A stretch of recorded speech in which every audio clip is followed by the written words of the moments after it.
c'est un énorme fardeau, je ne veux pas qu'elle vive ici, a déclaré froidement ma femme quand j'ai ramené ma mère à la maison pour prendre soin d'elle pendant ces derniers jours, car elle souffrait d'une grave maladie cardiaque. Pendant que j'étais absent en voyage d'affaires, ma femme a abandonné ma mère et notre fille de 13 ans pour partir en vacances.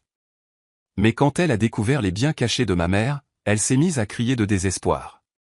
Bonjour, je suis Maxime, 42 ans, ingénieur civil, et je vis dans un coin tranquille de la Touraine où les chemins de gravier sont couverts de feuilles dorées chaque automne et où l'air porte le léger parfum de pin de la forêt voisine. Notre maison est une confortable demeure à 2 étages, avec 3 chambres et un petit jardin luxuriant, un généreux cadeau de mariage de la part de la famille de ma femme Camille lorsque nous nous sommes mariés il y a 15 ans. Ce n'est pas un manoir somptueux ou quoi que ce soit d'extravagant, mais les murs immaculés peints en blanc, les parquets en bois poli et la cuisine douillette avec une table à manger assez grande pour toute la famille m'ont un jour fait croire que ce serait notre havre de bonheur éternel. Pourtant, au milieu de cette chaleur, je peux sentir les vides invisibles, les fissures dans notre famille que je ne sais pas comment réparer. Jusqu'à récemment, notre famille se composait de moi, de ma femme Camille et de notre adorable fille Chloé, qui est en 7e année. Mais depuis quelques mois, nous avons une personne de plus, ma mère Martine, qui se bat courageusement contre une cruelle maladie cardiaque. Mon père est décédé il y a 4 ans d'un AVC. Je me souviens encore de ce jour où ma mère Martine a appelé, sa voix tremblant au téléphone, « Maxime, ton père, il est parti. » Je me suis précipité à l'hôpital, mais je n'ai eu le temps de le voir que gisant là, froid et immobile. Depuis, ma mère Martine vivait seule dans sa vieille maison de banlieue, à environ 30 minutes de route de la nôtre. Je lui rendais souvent visite, apportant de la nourriture ou m'asseyant avec elle autour d'un café, écoutant ses histoires d'antan, quand elle et mon père étaient jeunes, quand ils cuisaient des fournées de biscuits dans leur petite cuisine remplie de l'arôme du beurre et du sucre. Mais récemment, sa santé s'est détériorée. Le médecin a dit qu'elle souffrait d'insuffisance cardiaque, une condition qui fait de chaque battement de cœur une bataille. Je ne pouvais plus la laisser vivre seule. Alors je l'ai amenée vivre avec nous, espérant prendre soin d'elle et lui offrir des jours paisibles en famille pour la fin de sa vie. J'avais imaginé une belle scène, ma mère Martine assise dans un fauteuil racontant à Chloé des histoires de sorties de pêche avec mon père, Camille préparant du thé, riant joyeusement, et moi rentrant à la maison après une longue journée de travail à l'odeur de la nourriture délicieuse flottant de la cuisine. Mais la réalité était bien différente. Camille, ma femme, n'a jamais été facile à vivre, mais je ne m'attendais pas à ce qu'elle réagisse si durement à l'emménagement de ma mère Martine. Elle ne l'a pas dit ouvertement ni élevé la voix, mais ses yeux, froids et tranchants comme une lame, m'ont dit qu'elle ne voulait pas de ma mère Martine ici. « Ta mère met tout en désordre », a-t-elle dit un soir alors que je débarrassais la table du dîner.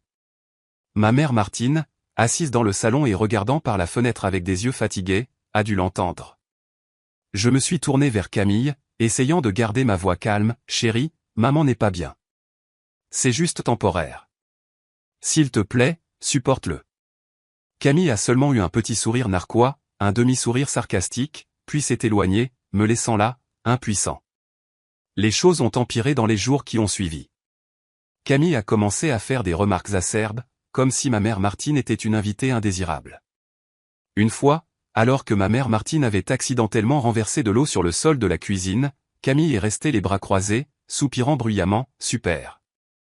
Encore plus de choses à nettoyer pour moi.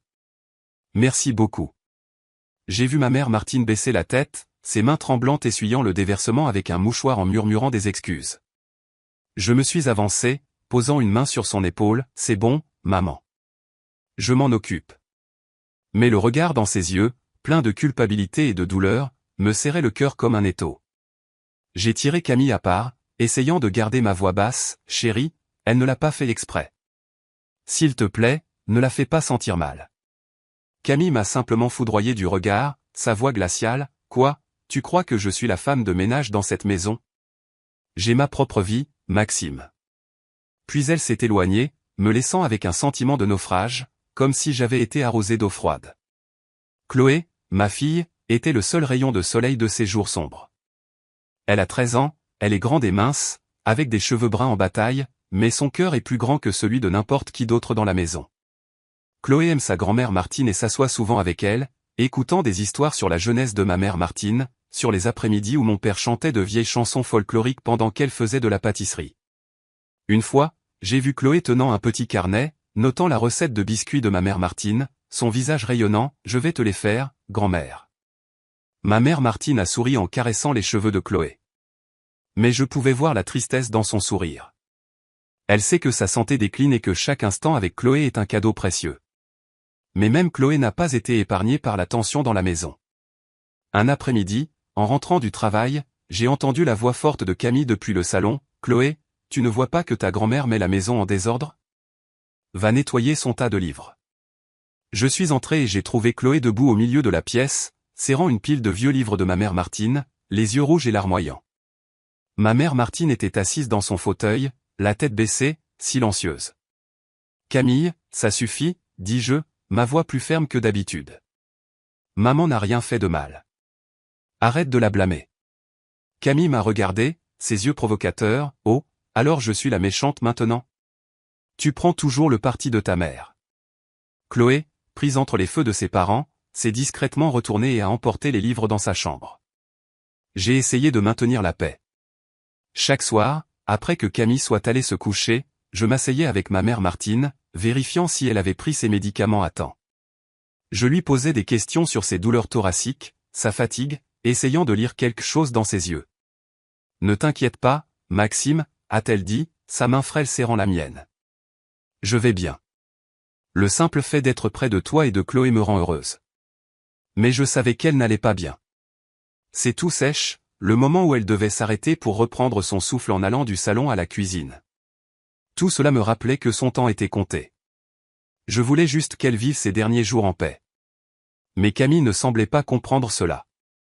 Un soir, alors que je réparais une lampe dans le salon, Camille est entrée, téléphone à la main, marmonnant à propos du voyage de sa cousine en Côte d'Azur. « Ils ont toute une villa là-bas, tu sais, » a-t-elle dit, sa voix rêveuse. « Piscine, fête sur la plage toute la nuit. Pendant ce temps, je suis coincé ici dans cette maison étroite avec ta mère. » J'ai arrêté de travailler, les regarder et j'ai essayé de réprimer la colère qui montait en moi. « Camille, maman n'est pas un fardeau, dis-je, ma voix tremblante. C'est la famille. Tu ne vois pas à quel point c'est important. » Elle a ricané, un rire qui m'a fait me sentir plus éloigné d'elle que jamais. « La famille ? Tu crois que je veux passer ma vie à m'occuper d'une vieille dame malade ? J'ai ma propre vie, Maxime. » Je n'ai pas répondu tout de suite. Je l'ai juste regardé, cherchant une trace de la femme que j'avais autrefois aimée, celle qui s'était tenue avec moi devant un prêtre, jurant d'affronter toutes les épreuves ensemble. Mais tout ce que j'ai vu, c'était de l'égoïsme brut et démasqué. Je me suis remis à réparer la lampe, mais à l'intérieur, une tempête se préparait. Je savais que si je ne faisais rien, les choses ne feraient qu'empirer. Mais je n'étais pas prêt à y faire face. Pas encore. La tension dans la maison s'épaissit dans les jours qui suivirent, comme un nuage sombre suspendu au-dessus, attendant qu'une tempête éclate. Camille cessa de cacher sa frustration. Elle commença à ignorer ma mère Martine, ne répondant pas quand on lui posait une question ou, pire, répondant par des remarques courtes et blessantes. Une fois, lorsque ma mère Martine lui demanda de prendre une boîte de médicaments sur une étagère haute, Camille se contenta de dire « dans une minute » et continua de faire défiler son téléphone. Chloé, debout à proximité, alla chercher discrètement les médicaments pour sa grand-mère Martine, les yeux pleins d'indignation. Je voulais dire quelque chose, crier que Camille traitait ma mère Martine comme un fardeau indésirable. Mais j'avais peur. Peur qu'une grosse dispute ne brise le peu de paix qui restait dans notre maison. Ma mère Martine, malgré son corps frêle, essayait de s'intégrer au rythme de la famille. Elle apporta une vieille boîte en bois contenant des photos jaunies, de petits souvenirs et un carnet rempli de recettes écrites de sa douce écriture fluide. Un après-midi tranquille, elle nous appela, Chloé et moi, dans sa chambre, posa la boîte sur le lit et l'ouvrit délicatement. Elle sortit chaque photo, nous racontant les histoires qui se cachaient derrière. Il y en avait une de moi, tout petit, titubant sur une pelouse herbeuse, une autre de mon père et moi au bord d'un lac, tenant des cannes à pêche, souriant brillamment, et une de toute notre famille dans la petite cuisine, les visages barbouillés de farine pendant que nous faisions de la pâtisserie. Chloé écoutait avidement chaque histoire, les yeux écarquillés, gloussant. Mais je remarquais la tristesse dans les yeux de ma mère Martine, comme si elle savait qu'il ne lui restait pas beaucoup de temps avec nous. Je lui pris la main, forçant un sourire, « Maman, ce week-end, nous ferons de la pâtisserie ensemble, toute la famille. » D'accord ? Elle hocha la tête, mais je savais qu'elle ne croyait pas en cette vision de famille unie. Camille ne se joindrait pas. Elle ne l'avait jamais fait. Une nuit, alors que je révisais mon emploi du temps de travail, Camille est entrée dans la pièce, sa voix inhabituellement douce. « Maxime, ma mère nous a invités à dîner ce dimanche. Peux-tu venir ?» Je l'ai regardé, surpris par ce changement soudain. « Bien sûr, » dis-je en essayant d'avoir l'air joyeux. « Est-ce que maman peut venir ?» Camille marqua une pause, le sourire sur son visage se raidissant. « Non, ta mère devrait rester à la maison. Elle n'est pas bien. » Pourquoi la fatiguer? Je voulais argumenter, mais Camille s'était déjà détournée, me laissant avec un sentiment de malaise. Je commençais à réaliser que Camille n'était pas seulement agacée par ma mère Martine, elle essayait de la pousser hors de nos vies. Cette nuit-là, allongé dans mon lit, écoutant la toux sèche de ma mère Martine depuis la pièce voisine, je n'ai pas pu dormir. J'ai pensé à mon père, au jour où lui et ma mère Martine se tenaient la main, à la façon dont ils avaient bâti une famille sur l'amour et le sacrifice. J'ai pensé à Camille, aux années où nous étions heureux, et je me suis demandé ce qu'il avait changé. Ou bien avait-elle toujours été ainsi et je ne le voyais que maintenant? J'ai pensé à Chloé, au regard dans ses yeux quand elle défendait sa grand-mère Martine, et je savais que je devais faire quelque chose. Mais je ne savais pas par où commencer. La tempête dans mon cœur couvait toujours, attendant une étincelle pour s'enflammer. Et j'avais le sentiment que cette étincelle viendrait plus tôt que je ne le pensais. Une semaine plus tard, le travail m'a appelé sur un chantier de construction en l'Auvergne, à plus de 300 km de la maison. C'était un projet majeur, un complexe commercial sur lequel mon entreprise avait soumissionné pendant 1 an. Je ne voulais pas y aller, non pas à cause du travail, mais à cause de ma mère Martine. Ses douleurs thoraciques étaient devenues plus fréquentes ces derniers temps, la forçant parfois à s'asseoir, serrant sa poitrine, haletant pour respirer. Mais je n'avais pas le choix. Si je refusais ce voyage d'affaires, je risquais de perdre une chance de promotion. Et avec notre situation financière actuelle, les factures médicales de ma mère Martine, les frais de scolarité de Chloé et les dépenses quotidiennes que Camille ne cessait d'exiger, je ne pouvais pas prendre ce risque. La nuit avant mon départ, je me suis assis à la table de la salle à manger avec Camille, essayant de parler calmement.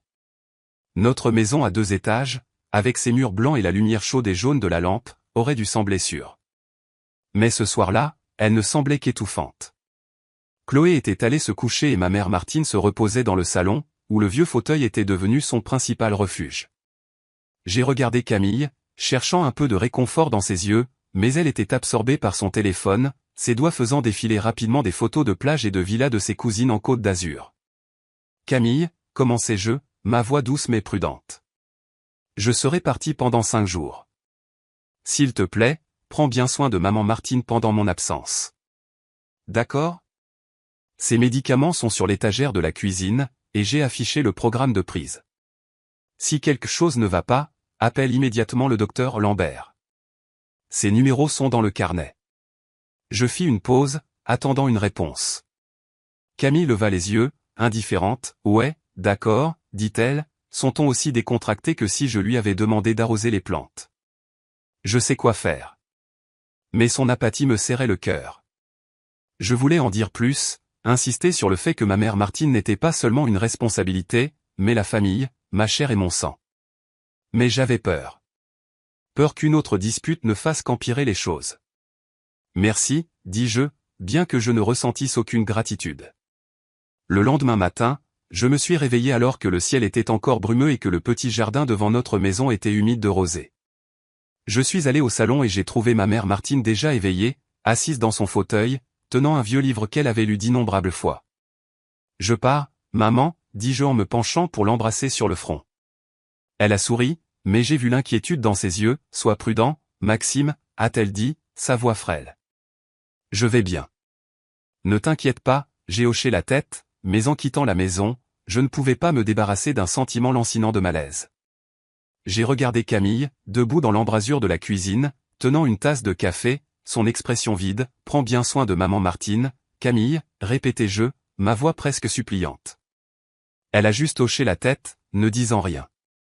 Le voyage d'affaires a commencé avec des journées trépidantes. Je travaillais du matin au soir, révisant des plans, rencontrant des entrepreneurs et résolvant des problèmes sur le site.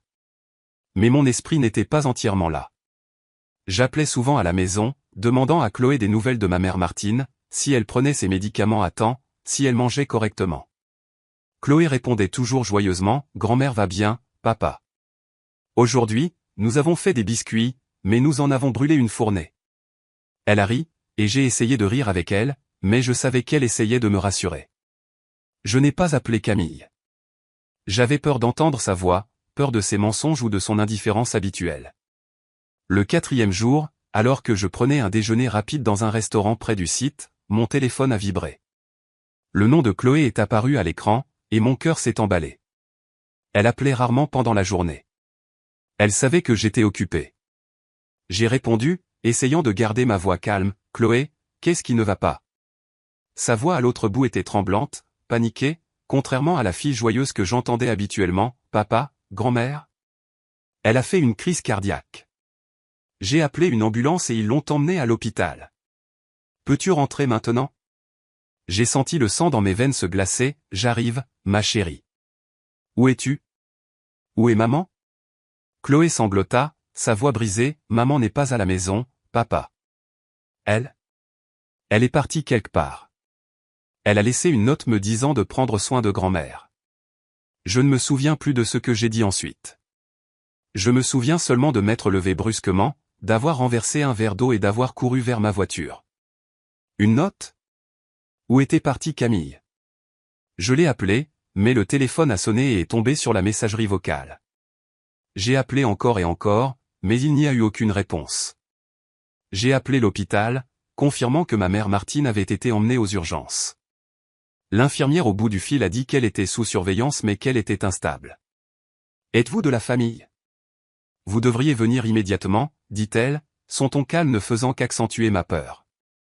J'ai écourté le voyage, abandonnant les réunions et ignorant les regards agacés de mes collègues. J'ai conduit pendant plus de 5 heures, filant sur des autoroutes sans fin, mon esprit en plein chaos. Ma mère Martine était à l'hôpital, seule, à l'exception de Chloé. Et Camille, ma femme, à qui j'avais supplié de prendre soin de ma mère Martine, était partie. La note mentionnée par Chloé me hantait. Que était-ce? Une explication? Des excuses? Ou juste une autre preuve de son égoïsme?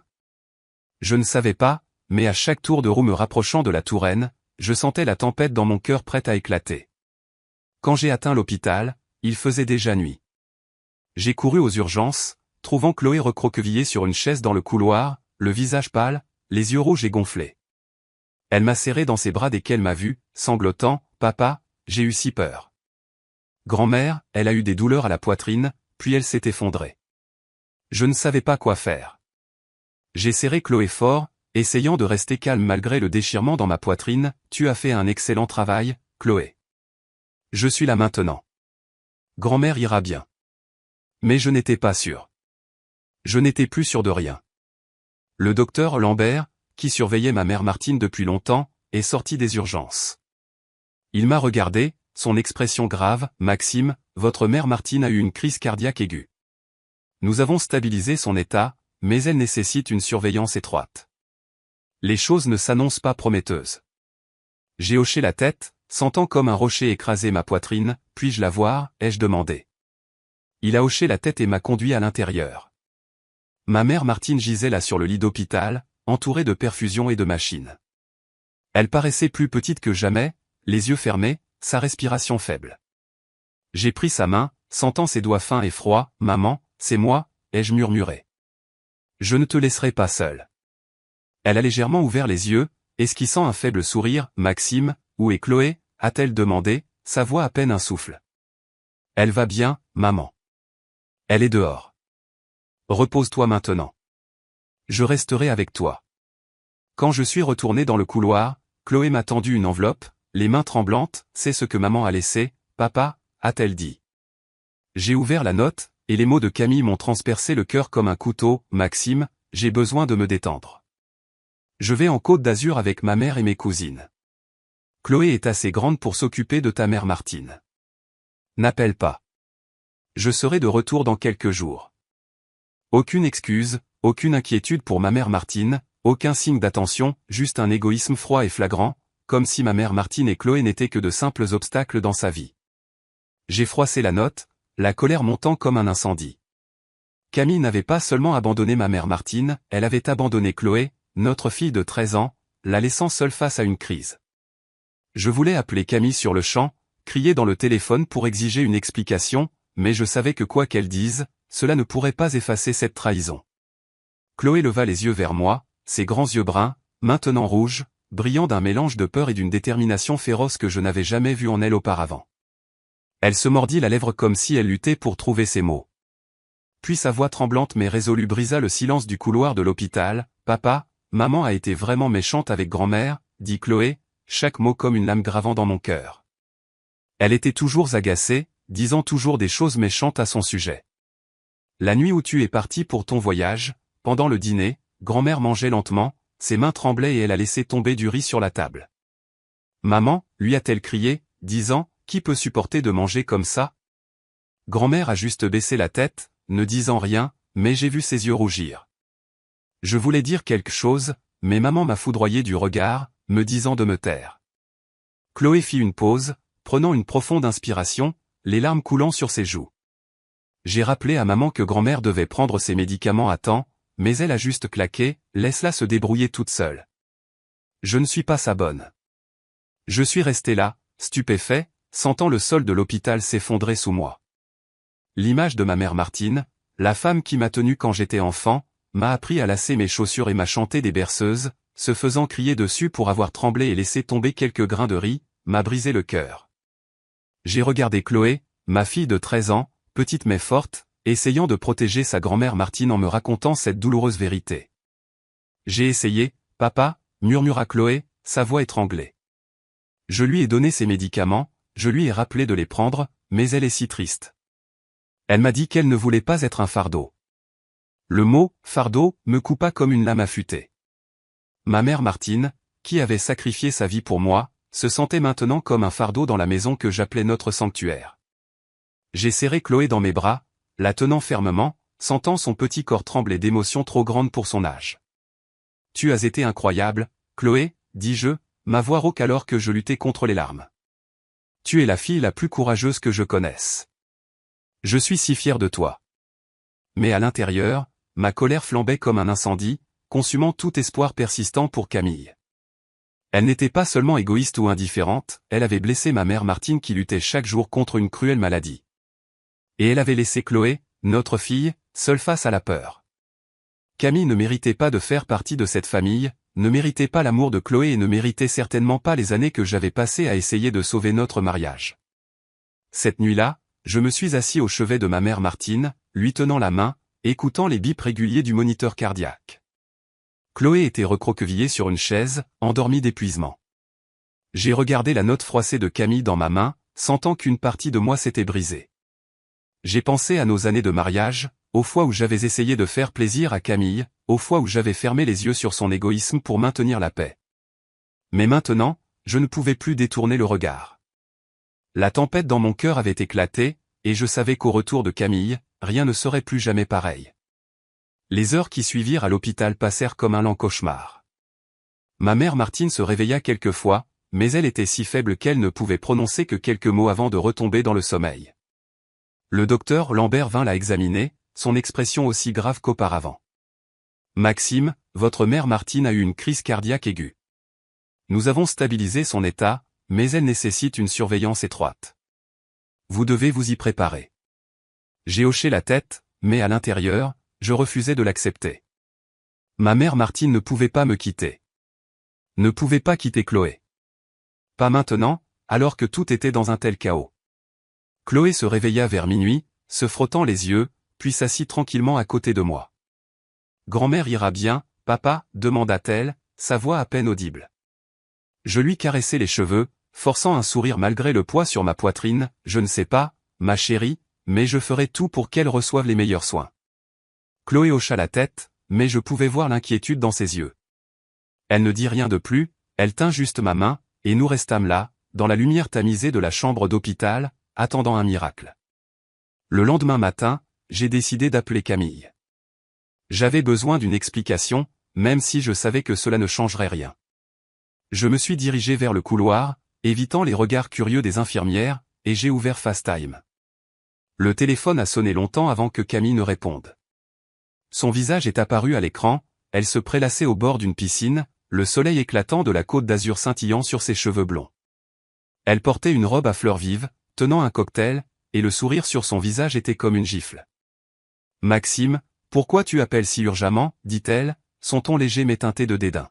« Je suis occupée à me détendre ici. » Se détendre, répétai-je, ma voix tremblante de colère. « Camille, ma mère Martine est à l'hôpital. Elle a failli mourir d'une crise cardiaque. Chloé a dû appeler une ambulance seule, terrifiée. Et tu es partie en vacances. Qu'est-ce que c'est cette note que tu as laissée?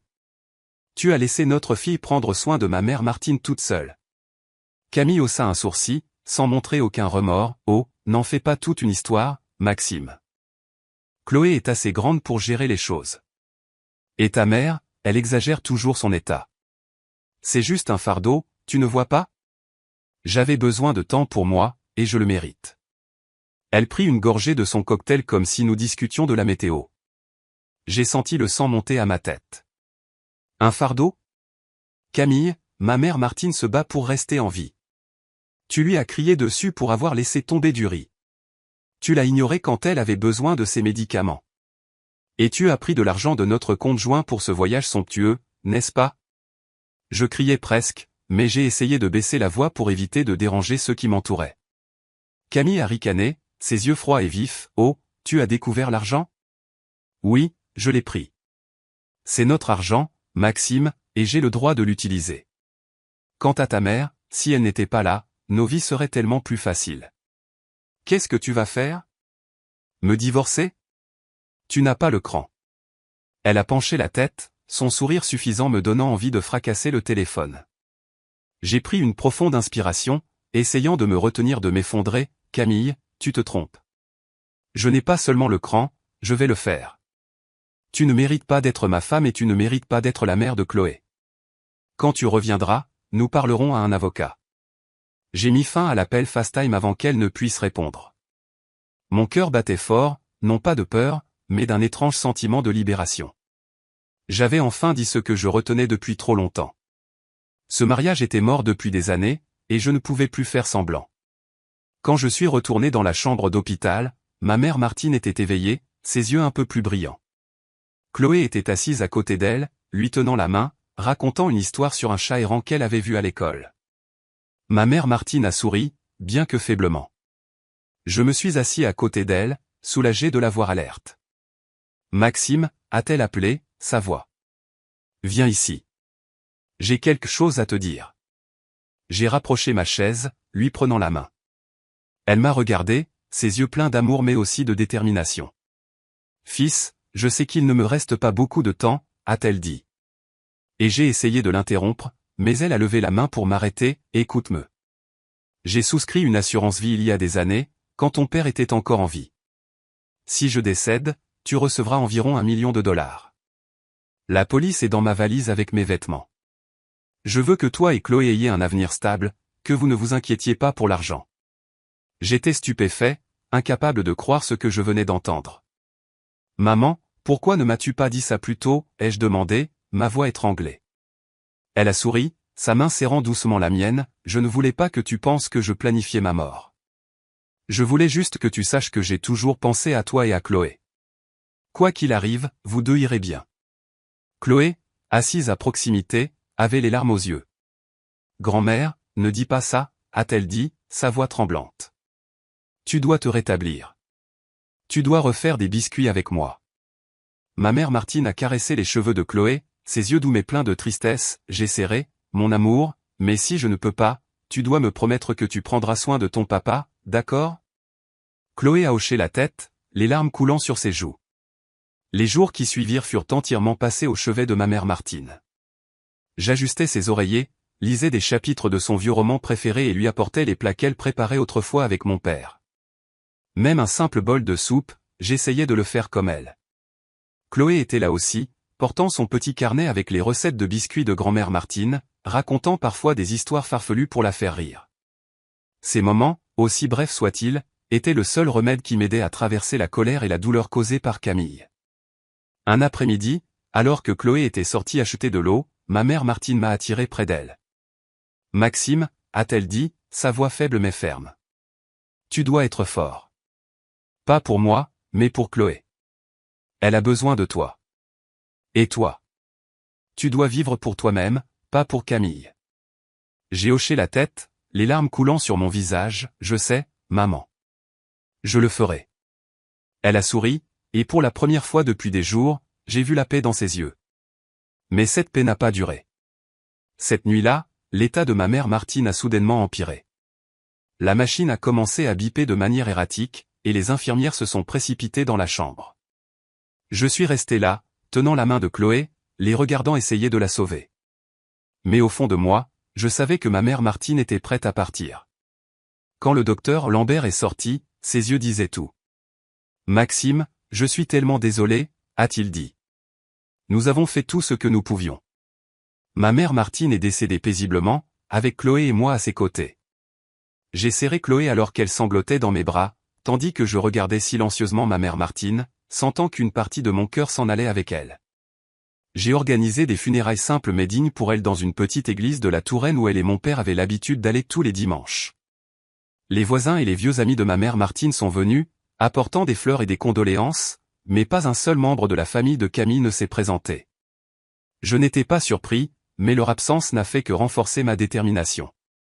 Quand je suis rentré chez moi après les funérailles, la maison confortable avec ses murs blancs et son petit jardin semblait vide, comme si son âme était partie avec ma mère Martine. Je me suis assis dans son vieux fauteuil, où elle s'asseyait et regardait le jardin, tenant la boîte en bois usée qu'elle avait apportée quand elle avait emménagé. La boîte, abîmée par des rayures qui racontaient l'histoire du temps, était quelque chose qu'elle gardait toujours près d'elle, comme un petit coffre au trésor contenant toute sa vie. J'ai ouvert le couvercle, et l'odeur du vieux bois et du papier fané m'a envahi, transportant les souvenirs des jours où ma mère Martine souriait encore brillamment à côté de mon père.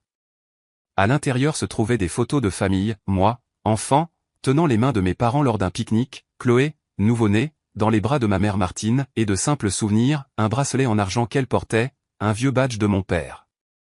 J'ai feuilleté les pages du carnet de recettes qu'elle et Chloé aimaient, sentant le papier vieilli, et j'ai eu l'impression qu'elle était toujours là, d'une manière ou d'une autre, dans l'écriture tremblante de ces mots. Puis je me suis levé et je suis allé dans la chambre de ma mère Martine, où sa vieille valise était toujours soigneusement rangée sous le lit.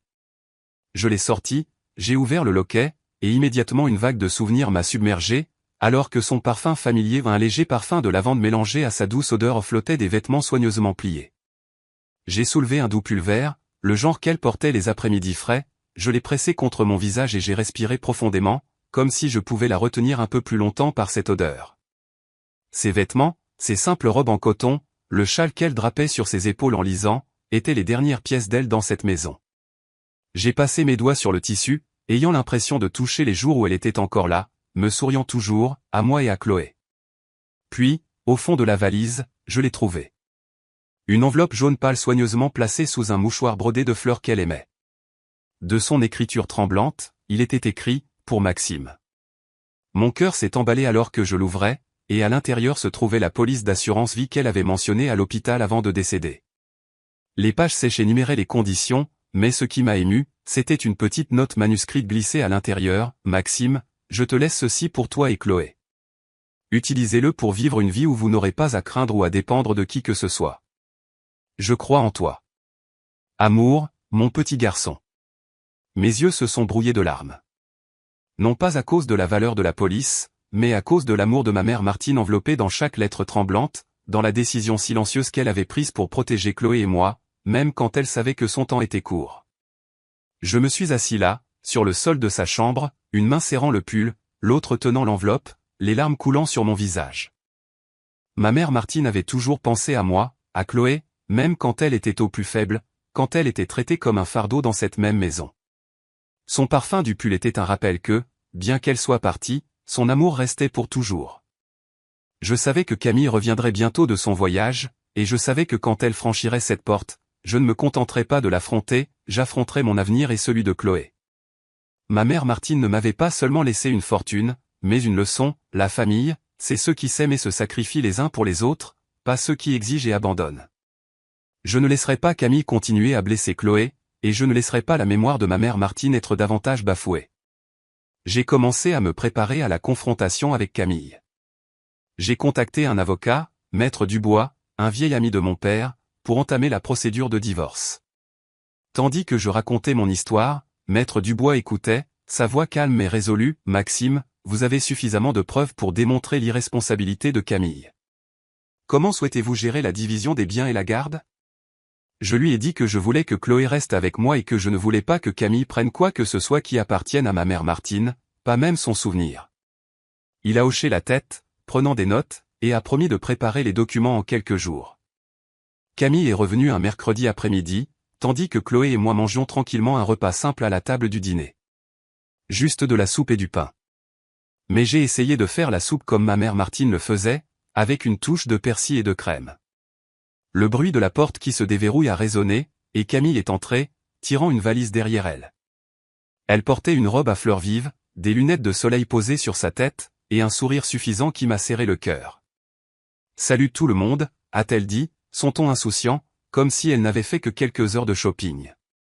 La Côte d'Azur était incroyable. Vous n'imagineriez pas. J'ai posé ma cuillère, la regardant droit dans les yeux. Chloé était assise à côté de moi, ses mains serrant le bord de la table, ses yeux froids, bien loin de la petite fille timide que j'avais connue. « Camille, dis-je, ma voix calme mais ferme. Assieds-toi. Il faut qu'on parle. » Camille a haussé un sourcil, a jeté sa valise de côté et s'est assise en face de moi, les jambes croisées, son regard provocateur. « Oh, ne sois pas si dramatique, Maxime. Ta mère Martine va bien, ou elle en fait tout un plat comme d'habitude ?» Elle a souri narquoisement, et j'ai senti le sang me monter à la tête. Chloé m'a serré la main sous la table, comme pour me rappeler de rester calme. « Ma mère est décédée, dis-je, ma voix ferme mais glaciale. Elle est morte il y a 3 jours d'une crise cardiaque que tu as laissé Chloé gérer seule. Tu es parti en Côte d'Azur, laissant notre fille et ma mère Martine derrière avec une note demandant à une enfant de 13 ans de s'occuper d'une femme gravement malade. Tu appelles ça se détendre ?» Camille a cligné des yeux, mais il n'y avait aucune trace de remords dans son regard. « Oh, tu me fais passer pour la méchante ?» a-t-elle répondu, son ton dégoulinant de sarcasme. « Maxime, j'avais besoin de temps pour moi.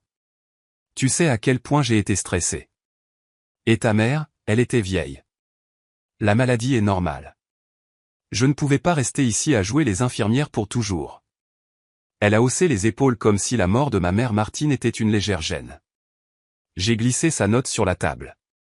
Ses mots froids étaient maintenant comme une mise en accusation. « Tu as écrit ça, Camille. Tu as abandonné Chloé, abandonné ma mère Martine, et tu as retiré de l'argent de notre compte joint pour financer ton voyage somptueux. Tu pensais que je pardonnerais ça ?» Camille a jeté un coup d'œil à la note, puis a ri. Un son sec et perçant. « Et alors? Qu'est-ce que tu vas faire, Maxime? Me divorcer? Tu n'as pas l'argent pour me combattre. Ma famille engagera les meilleurs avocats et tu perdras tout, même Chloé. » Elle s'est penchée en avant, ses yeux provocateurs, « Tu n'es qu'un ingénieur ordinaire. Tu crois pouvoir me battre? » J'ai pris une profonde inspiration, essayant de réprimer ma colère pour éviter de crier.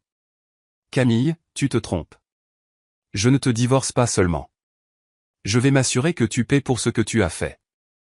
J'ai cette note, l'enregistrement de notre appel FaceTime, et le témoignage de Chloé sur la façon dont tu as traité ma mère Martine. Tu lui as crié dessus pour avoir laissé tomber du riz, tu l'as ignorée quand elle avait besoin de ses médicaments, et tu as laissé notre fille seule dans un hôpital. Tu ne mérites pas d'être la mère de Chloé, et tu n'es plus ma famille. » Camille a ouvert la bouche pour répondre, mais Chloé s'est soudainement levée, les mains serrées, sa voix tremblante mais résolue. « Maman, tu te trompes, » dit Chloé, ses yeux fixés sur Camille. Grand-mère Martine n'était pas un fardeau. Elle m'aimait, elle aimait papa, et elle a toujours pensé à nous. Elle nous a laissé $1 million de son assurance vie. Tu n'auras rien, car elle savait que tu ne le méritais pas. Chloé marqua une pause, les larmes coulant sur ses joues, mais elle ne détourna pas le regard. Tu m'as laissé seule quand grand-mère Martine avait le plus besoin de moi. Je ne te pardonnerai pas. Camille se figea, son visage pâlissant, son sourire suffisant s'évanouissant. $1 million, répéta-t-elle, sa voix hésitante. Non, c'est impossible. Cette vieille femme n'avait pas d'argent. Elle me regarda, ses yeux frénétiques. Maxime, tu inventes ça, n'est-ce pas? Ta famille était pauvre comme Job. Comment aurait-elle pu avoir ce genre d'argent? Je me suis levé, j'ai pris l'enveloppe jaune de la boîte en bois de ma mère Martine et je l'ai posée sur la table devant Camille. C'est la police d'assurance. Ma mère Martine l'a souscrite il y a des années parce qu'elle savait qu'on ne pouvait pas te faire confiance. Elle voulait que Chloé et moi ayons un avenir sûr, libéré de tes manipulations. Tu peux vérifier. C'est légal, et tu n'as aucune prétention dessus. Camille a ouvert l'enveloppe, feuilletant les pages, ses yeux passant du doute à la panique. Puis, comme si elle réalisait qu'elle avait tout perdu, elle a changé de ton. Elle s'est levée, s'est rapprochée de moi, sa voix soudainement douce, presque suppliante. « Maxime, tu ne peux pas faire ça. J'avais tort. Je suis désolée. Je vais changer. Je te le promets. Nous sommes une famille. Tu ne peux pas me quitter comme ça. Donne-moi une chance. » Elle a tendu la main vers la mienne, mais je l'ai retirée, comme si j'avais touché quelque chose de froid et d'étranger. « Camille, dis-je, ma voix résolue. Tu as eu ta chance. Tu as choisi d'abandonner ma mère Martine quand elle avait le plus besoin de toi. Tu as choisi d'abandonner Chloé, notre fille. Maintenant, je choisis de la protéger, elle est la mémoire de ma mère Martine. J'ai déjà contacté un avocat. Nous divorçons. » Camille recula, son visage se tordant, les dernières traces d'arrogance s'estompant dans ce bref instant. Puis, comme si elle reprenait sa suffisance, elle a ricané, ses yeux froids. « Alors, dehors. Toi et Chloé, sortez d'ici tout de suite. » Elle a pointé la porte, sa voix montant en un hurlement furieux. « Tu crois pouvoir me menacer avec un avocat? Tu ne t'en sortiras pas comme ça. Et toi ?» Elle s'est tournée vers Chloé. « Tu regretteras d'avoir tourné le dos à ta mère. » Chloé s'est tenue droite, les mains serrées, les yeux inébranlables. « Je n'ai pas besoin de toi, » a-t-elle dit, sa voix calme mais ferme, comme une déclaration. « J'ai papa, et j'ai grand-mère Martine dans mon cœur. » Camille se figea, son visage pâlissant davantage, mais elle ne dit rien de plus. Elle se tourna, traîna sa valise dans la chambre principale et laissa Chloé et moi debout dans le salon, dans la maison qui avait été notre foyer. Mais nous étions prêts. Dans les jours qui suivirent les funérailles de ma mère Martine, Chloé et moi avions discrètement fait nos bagages. Des choses qui nous appartenaient vraiment, des choses qui portaient la mémoire de ma mère Martine, la vieille boîte en bois avec les photos de famille, le carnet de recettes et la valise remplie de vêtements encore imprégnés de son parfum de lavande étaient soigneusement rangés dans la voiture. J'ai regardé Chloé, voyant la résilience dans ses yeux, et j'ai su que nous n'avions plus notre place ici. « Allons-y, ma chérie, » dis-je en posant une main sur son épaule. Elle a hoché la tête, serrant le doux pulvaire de ma mère Martine comme un talisman. Nous avons roulé jusqu'à l'ancienne maison de ma mère Martine en banlieue, à 30 minutes de route, là où j'avais grandi au milieu d'après-midi rempli de rire et de l'odeur de biscuits fraîchement sortis du four. La petite maison avec son toit de tuiles délavées et sa clôture en bois bancal n'était pas aussi grande que celle de Camille. Quand j'ai ouvert la porte, une vague d'air moisi et de poussière m'a frappé. Des mois de négligence avaient laissé la maison oubliée. Des toiles d'araignée s'accrochaient au coin, la poussière recouvrait les meubles, et l'odeur de bois humide des vieux planchers me serrait le cœur. Mais c'était la maison de ma mère Martine, là où elle avait vécu, aimé, et j'étais déterminé à lui redonner vie pour Chloé et moi. Chloé est entrée, serrant le pulvaire de ma mère Martine, et l'a posé sur le fauteuil familier, maintenant recouvert d'une fine couche de poussière. Elle a regardé autour d'elle, ses yeux bruns pétillants mais teintés de tristesse. « Papa, grand-mère Martine serait heureuse de nous voir ici, n'est-ce pas ?» demanda-t-elle, sa voix petite mais pleine d'espoir. J'ai hoché la tête, les larmes coulant sur mon visage. « Oui, ma chérie. Elle serait ravie. Et nous allons rendre cette maison aussi belle qu'elle l'était. » J'ai serré Chloé dans mes bras, sentant son petit corps ne plus trembler de peur, mais d'un profond sentiment de libération, d'un nouveau départ. Nous avons commencé à nettoyer cet après-midi-là. J'ai ouvert les fenêtres en grand, laissant la lumière du soleil d'automne inonder la pièce, chassant l'odeur de moisi. Chloé a pris un balai, balayant la poussière du sol en fredonnant une chanson que ma mère Martine lui chantait.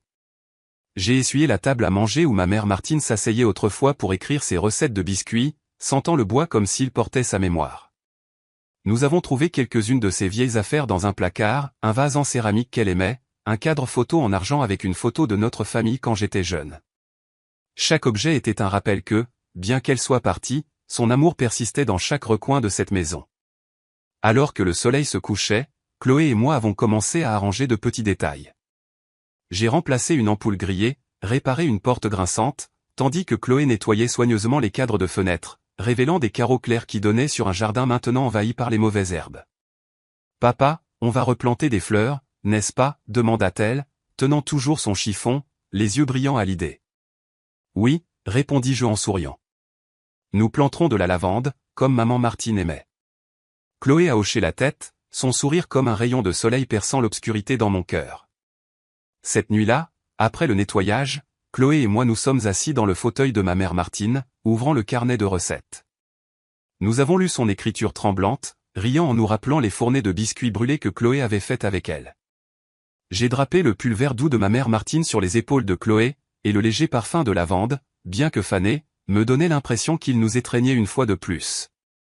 Camille pouvait garder la grande maison que ses parents nous avaient donnée, mais elle ne pouvait pas prendre ce que ma mère Martine nous avait laissé. Non seulement l'argent de l'assurance, mais l'amour, le sacrifice et la leçon sur le vrai sens de la famille. Cette maison, bien que vieille et poussiéreuse, serait l'endroit où Chloé et moi reconstruirions nos vies, pas à pas, guidés par la mémoire de ma mère Martine. 3 mois plus tard, j'ai finalisé le divorce avec Camille. J'ai obtenu la garde de Chloé tandis que Camille a gardé la maison. C'était exactement ce que j'avais prévu. Après le divorce, j'ai utilisé une partie du $1 million de l'assurance pour rénover l'ancienne maison de ma mère Martine. Pas pour la transformer en quelque chose de somptueux, mais pour en faire un véritable foyer. J'ai remplacé les tuiles du toit pour arrêter les fuites pendant la pluie, installé un nouveau système de chauffage pour garder les hivers au chaud, et transformé la petite chambre de ma mère Martine en une petite bibliothèque où Chloé et moi avons placé ses livres préférés dans la boîte en bois remplie de souvenirs. J'ai peint la chambre de Chloé d'un vert doux, la couleur préférée de sa grand-mère Martine, et j'ai accroché une grande photo de ma mère Martine prise quand elle était jeune, debout à côté de mon père, souriant radieusement sous un coucher de soleil. Une partie importante de l'argent est allée dans un fonds d'études collégiales pour Chloé. Je voulais qu'elle ait la chance de poursuivre ses rêves, que cela signifie devenir médecin, artiste ou tout ce qu'elle choisirait. Je vais étudier dur, papa, dit Chloé un soir alors que nous nous asseyions pour dîner dans la cuisine maintenant propre et douillette. Je veux rendre grand-mère fière. Je lui ai caressé les cheveux en souriant, tu l'as déjà rendue fière, Chloé, et je suis fier de toi aussi. J'ai également mis de côté une partie de l'argent pour la donner à une organisation soutenant les personnes âgées atteintes de maladies cardiaques, une façon d'honorer l'héritage de ma mère Martine. J'ai contacté l'organisation, leur parlant d'elle, une femme forte qui a sacrifié sa vie pour sa famille et qui, même dans ses derniers jours, a pensé à l'avenir de son fils et de sa petite-fille. Ils ont été touchés, et j'ai ressenti un sentiment de soulagement en sachant que l'héritage de ma mère Martine perdurait non seulement en Chloé et moi, mais aussi chez ceux aidés grâce à elle. Notre vie, celle de Chloé et la mienne, n'était pas parfaite, mais elle était remplie d'amour et de sens. Nous avons fait des biscuits ensemble en utilisant les recettes de ma mère Martine.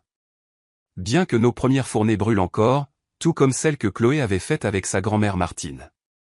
Nous avons ri, essuyant la farine sur nos visages, et avons senti la présence de ma mère Martine quelque part dans l'odeur beurrée et sucrée flottant dans la cuisine. Chloé est retournée à l'école, portant le doux pull vert de sa grand-mère Martine les jours frais, comme un talisman. Elle m'a parlé de ses nouveaux amis, du test de maths qu'elle avait réussi avec brio, et de son rêve de devenir écrivain pour raconter des histoires sur sa grand-mère Martine. J'ai aussi trouvé la force de vivre pour moi-même. J'ai continué mon travail d'ingénieur, mais maintenant avec un objectif plus clair, bâtir non seulement des structures, mais un avenir pour Chloé. J'ai commencé à tenir un journal, y écrivant les souvenirs de ma mère Martine, de mon père, et des jours où Chloé et moi avons surmonté notre douleur ensemble.